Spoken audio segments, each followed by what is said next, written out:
Bonjour! La capsule suivante portera sur les règles simples du calcul d'incertitude pour les fonctions multiples.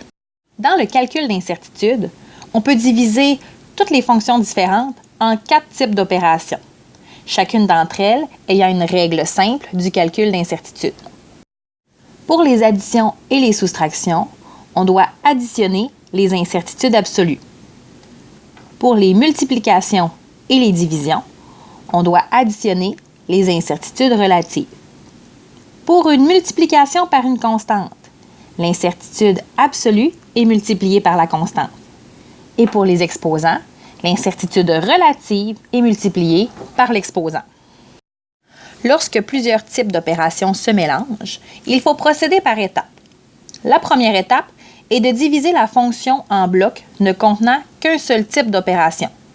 On se rappelle que les opérations sont l'addition et la soustraction, la multiplication et la division, la multiplication par une constante et l'exposant.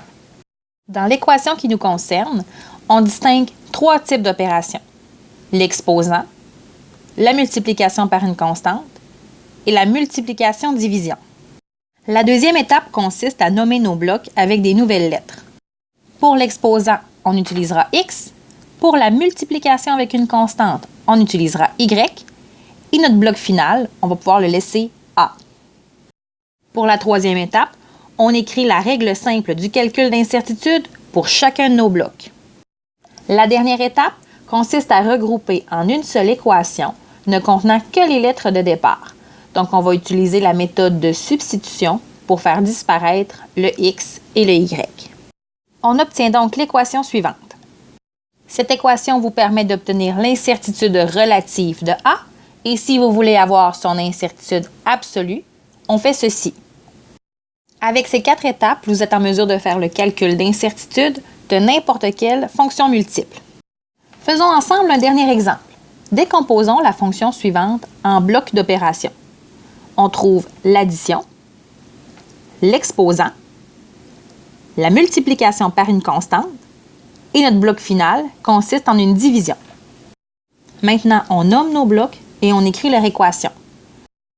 Pour l'addition, ce sera X.